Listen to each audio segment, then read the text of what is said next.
হাঁড়ি চেঁচে পুঁছেও পেট ভরার মতো ভাত হলো না।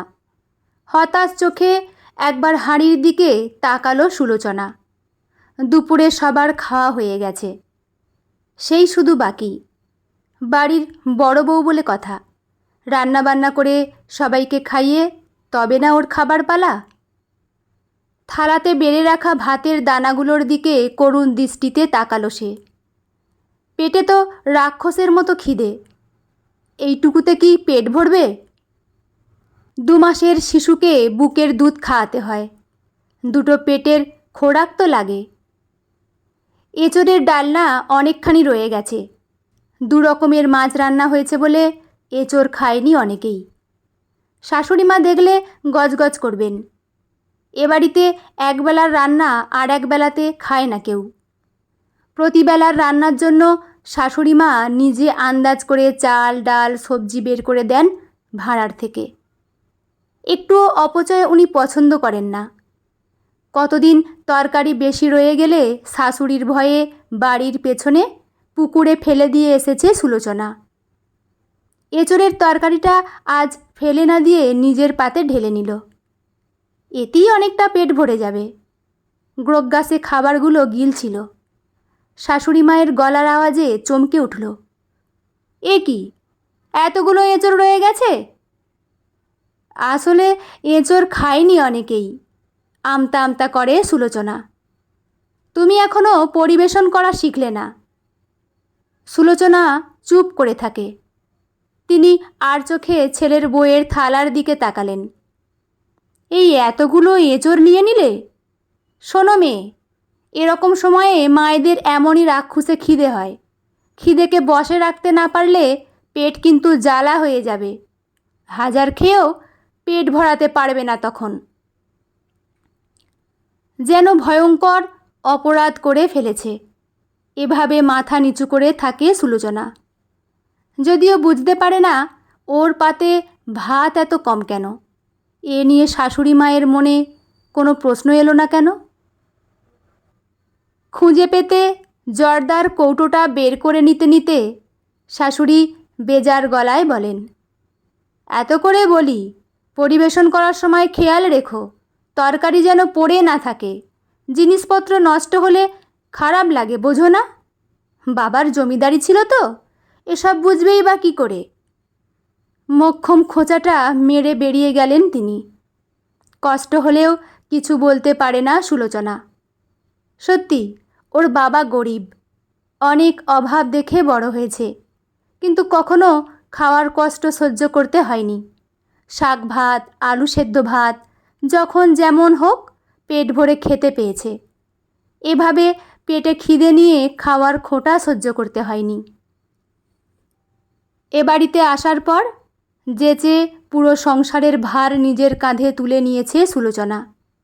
বাপের বাড়িতেও কম কাজ তো করতো না, কাজ করতে কোনো ক্লান্তি নেই ওর, কিন্তু এরকম ছোট ছোট অপমানগুলো বড্ড মনে লাগে।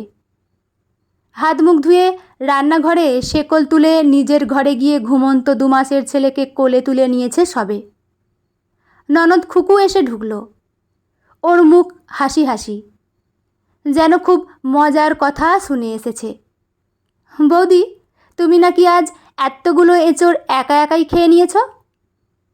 খেলে কি করে গো? খেয়েছে ভালো করেছে, বৌদির পেট বৌদি খেয়েছে, তোর তাতে কী রে? দাদাকে বলে দেব এবার বাড়ি আসার সময় যেন এত বড় একটা এঁচোড় নিয়ে আসে। পেছন থেকে ছোট দেওর ফুট কাটে। সম্মিলিত হাসির ঝড় বয়ে যায়। লজ্জায় মাটিতে মিশে যেতে ইচ্ছে হয় সুলোচনার। ওদের একবারও মনে হলো না এতগুলো তরকারি ও একা একা খেলো কেন? ওদের বুঝিয়েও লাভ নেই, কিছুই বুঝবে না। মাঝখান থেকে সুলোচনা আবার হাসির পাত্রী হবে। ওরা তো দূর, স্বামী কি কিছু বোঝে? বাড়ি আসে যখন কিছু বলতে গেলেও বুঝতে চায় না, উল্টে সুলোচনাকেই বোঝায়। তোমার ভুল হচ্ছে গো, আমার মা মোটেই অমন নন। একটু মানিয়ে গুছিয়ে চললেই দেখবে সব ঠিক আছে। আর কিছু বলার ইচ্ছে থাকে না তখন। বড্ড অভিমান হয়। স্বামীর কান বিষিয়ে তুলতেও রুচি হয় না। ভাবে একটু সহ্য করে নিলেই তো হয়। মেয়েদের জন্মই হয়েছে সহ্য করার জন্য। ঘরে বসে ছেলেকে বুকের দুধ খাওয়াতে খাওয়াতে মুড়ি ভাজার সুগন্ধে প্রাণ আনচান করছিল সুলোচনার। শাশুড়ি মা মুড়ি ভাজছেন, ক্ষেতের ধানের মুড়ি। বড্ড খেতে ইচ্ছে করছে এক মুঠো। ননদ দেওররা রান্নাঘরে ভিড় জমিয়েছে। গরম গরম সদ্য ভাজা মুড়ি মাখা হচ্ছে ক্ষেতের কচি শশা দিয়ে, সঙ্গে পেঁয়াজ কাঁচা লঙ্কাও আছে। জিভে জল এসে যায় সুলোচনার। ছেলের জন্মের পর থেকে পেটে যেন সবসময় খিদে লেগেই থাকে, কিন্তু এখন তো খেতে পাবে না। শাশুড়ি মা বলেন বাড়ির বউদের যখন তখন খেতে নেই, তিনি নিজেও খাবেন না। কাল সকালের আগে ওই মুড়ি সুলোচনার ভাগ্যে নেই। বাড়ির বউ হলেই কি খাওয়ার ইচ্ছে উবে যায়? রাতে রান্না করার সময় চুপি চুপি একবার মুড়ির টিনটা খুলে দেখল। সাদা সাদা ফুলকো ফুলকো মুড়ি, কি সুন্দর দেখতে। নতুন ভাজা মুড়ির কি সুবাস। এক মুঠো মুখে পুরে দেওয়ার লোভ কোনো মতে সামলে নেয় সে। রাতে সবার খাওয়া হয়ে যেতে রান্নাঘরের কাজ সেরে বেরিয়ে যাওয়ার সময় হঠাৎ ওর মনে হলো অল্প একটু মুড়ি লুকিয়ে ঘরে নিয়ে যাবে। লোভ সামলানো বেজায় দায়। সাবধানে চারপাশে তাকিয়ে মুড়ির টিনটা খুলে বেতের ছোট্ট ধামাতে কিছু মুড়ি ভরে নিল। শাড়ির আঁচলের তলায় ওটা লুকিয়ে ঘুরে দাঁড়াতে গিয়েই চমকে উঠল। ননদ খুকু ঢুকছে রান্নাঘরে। বৌদি, মা বলল দুধটা আবার একবার জাল দিয়ে দিতে। আচ্ছা, মাথা হেলালো সুলোচনা। ওর বুক ধরাস ধরাস করছে। চলে যেতে গিয়েও ঘুরে তাকালো খুকু। তোমার আঁচলের নিচে কি লুকিয়েছ? কিছু না তো। সুলোচনার মুখ সাদা। কিছু না? স্পষ্ট দেখা যাচ্ছে কিছু একটা লুকিয়ে রেখেছ। না না, কিছু না। খুকু এগিয়ে এসে জোর করে শাড়ির আঁচল সরিয়ে ধামা ভরা মুড়ি আবিষ্কার করে ফেলল। কিছুক্ষণ হাঁ করে রইল সে। তারপরেই শুরু হলো হাসি। মা, দেখে যাও তোমার ছেলের বউয়ের কাণ্ড। চুরি করে মুড়ি খাচ্ছেন তিনি। হাসতে হাসতে গড়িয়েই পড়ে খুকু। বাড়ি শুদ্ধ সবাই এসে জড়ো হলো রান্নাঘরে। চলল হাসাহাসির ধুম। শুধু শ্বশুরমশাই বললেন, তখন সবাই মিলে মুড়ি মেখে খেলাম, ওকেও তো একটু দিতে পারতে। ভর সন্ধেবেলায় ও কেন খাবে? আমি খেয়েছি নাকি? শাশুড়ি ফুঁসে উঠলেন। আহা, ও তো একটা বাচ্চা মেয়ে, খেতে ইচ্ছে করবে না? বাড়ির বউয়ের এত লোভ কিসের? শ্বশুরমশাই চুপ করে গেলেন।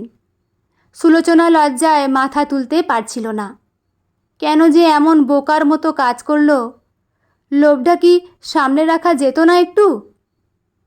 দিন সাতেক পর এক বিকেলবেলা অজয় এসে হাজির। সবার জন্যেই কিছু না কিছু নিয়ে এসেছে। ওকে ঘিরে কলরব করছে সবাই। সুলোচনা দূর থেকে দেখছিল মানুষটাকে। বুকের মধ্যে তখন থেকে চলছে লাবডুব লাবডুব। কতক্ষণে কাছে পাবে ওকে। সন্ধে গড়ানোর পর ঘরে ঢুকলো অজয়। ছেলে ঘুমিয়ে কাদা তখন। একবার ছেলের মাথায় হাত রেখে আদর করল। তারপর সুলোচনার দিকে তাকিয়ে হাসল। কেমন আছো? ভালো। কিন্তু তুমি এমন রোগা হয়ে গেছো কেন? ভালো করে খাও না নাকি? প্রতিবার সেই একই কথা। রোগা কেন হব? আমি খুব ভালো করেই খাওয়া দাওয়া করি। রোগা তো তুমি হয়েছ। অজয় তাকিয়ে আছে। বাচ্চা হওয়ার পর একটু অমন হয়ই, গম্ভীর মুখে বলল সুলোচনা। তাই বুঝি? হেসে ফেলল অজয়। লজ্জা পেয়ে সুলোচনা বলল, আমি রান্নাঘরে যাই, কাজ আছে। রাতে ভাত খেতে বসেছিল সবাই। অজয় আসাতে অনেক কিছু রান্না হয়েছে আজ। সুলোচনা পরিবেশন করছিল। খুকু হঠাৎ হাসতে হাসতে বলল, তোর বউ চোর রে দাদা। মানে? চমকে উঠেছে অজয়। চুরি করে মুড়ি খেতে গেছিল। খুকু এখনও হাসছে। অজয় হাঁ করে তাকিয়েছিল। পুরো ব্যাপারটা বেশ মজা করে করে বলা হলো ওকে। সুলোচনার মুখ কালো হয়েছিল। সবটা শুনে অজয় কিন্তু হাসল না, গম্ভীর হয়ে গেল। মায়ের দিকে তাকিয়ে বলল, ওকে চুরি করে খেতে হলো কেন মা? শাশুড়ি চট করে জবাব দিতে পারলেন না। বাকিরাও চুপ হয়ে গেছে। অজয় আর একটাও কথা না বলে চুপচাপ খেয়ে উঠে গেল। সবার মুখে একটা অস্বস্তির ছাপ। রাতে নিজের ঘরে বন্ধ দরজার ভেতরে অজয় বউকে বলল, তুমি কি নিজের ইচ্ছে মতো খেতে পাও না? সুলোচনা কেঁদে ফেলল হু হু করে। অজয় সেদিকে তাকিয়ে আরও গম্ভীর হয়ে গেল। কিছুদিন বাড়িতে কাটিয়ে ফিরে যাবার সময় মাকে বলল, 2-3 মাস পর আমি এসে সুলোচনাকে নিয়ে যাব।